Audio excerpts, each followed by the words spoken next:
کا کوئی پیر نہیں ہوتا، اس کا مرشد شیطان ہوتا ہے، وہ شیطان کا مرید بن جاتا ہے۔ تو جب ہم اللہ والوں کے ہاتھ میں ہاتھ دے دیں گے، وہ ہماری تربیت فرمائیں گے، جب ان کی صحبت میں بیٹھیں گے تب بھی تربیت ہوگی، جب ہم ان سے دور ہوں گے تب وہ روحانی طور پر ہمارے ساتھ موجود ہوتے ہیں، روحانی طور پر ان کا سایہ ہمارے سروں پر موجود ہوتا ہے۔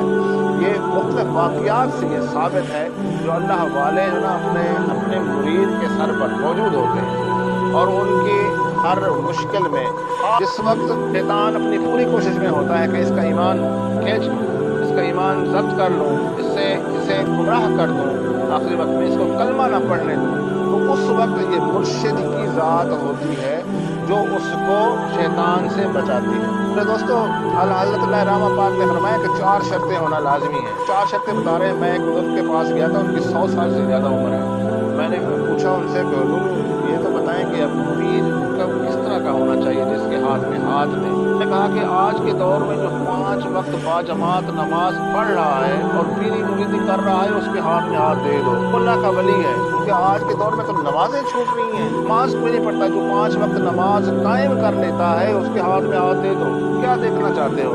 کیا کرامتیں دیکھنا چاہتے ہو؟ کرامتوں کی بات نہیں۔ ایسے اعلیٰ حضرت رحمہ پاک نے فرمایا کہ مریدی کرتا ہے اس کے لیے 4 شرطیں کا ہونا لازمی ہے۔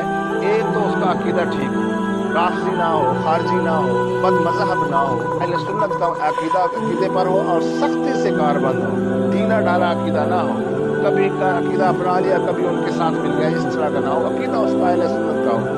دوسرا فرمایا کہ اس کے پاس اتنا علم تو ہو، کم از کم وہ قرآن و حدیث سے وہ نکال لے، قرآن و حدیث یا تو تمہیں بتائے، جو مسئلہ تم سے پوچھنے آؤ، روحانیت کا، تصوف کا، شریعت کا، طریقت کا، وہ تمہیں بتائے، وہ بتا سکتا ہو، یا اس طرح تو علم ہو وہ قرآن و حدیث سے نکال کر تمہیں دے دے، اتنے اس کے پاس استطاعت ہو۔ حضرت حاجی لال خان صاحب اعلیٰ حضرت امام احمد علیہ رحمہ پاک کے خلیفہ تھے، بڑے زمیندار اور جاگیردار تھے۔ تو ان کے جو مدرسے میں نا وہ کچھ ان کے جو خلیفہ تھے اعلیٰ حضرت کے، وہ ایک مسئلے پر بحث فرما رہے تھے، ان کو مسئلہ حل نہیں ہو رہا تھا۔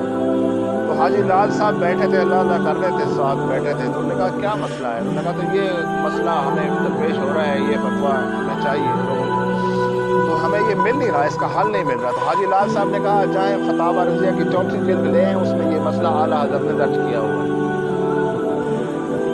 تو انہوں نے کہا کہ آپ کو یہ کس طرح علم ہوا؟ انہوں نے کہا تھا کہ میں جو ہے نا اعلیٰ حضرت کی محفل میں صحبت میں بیٹھا رہا، مجھے اللہ تعالیٰ نے علم عطا فرمایا۔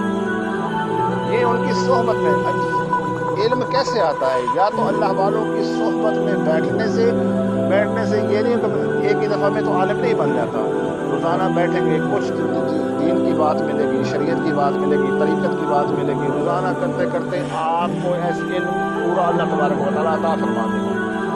تو صحبت میں بیٹھنے سے جو علم حاصل ہوتا ہے، یا کتب بینی مسلسل کرنے سے، اہل سنت کے علماء مشائخ کی جو کتابیں ہیں وہ پڑھنے سے۔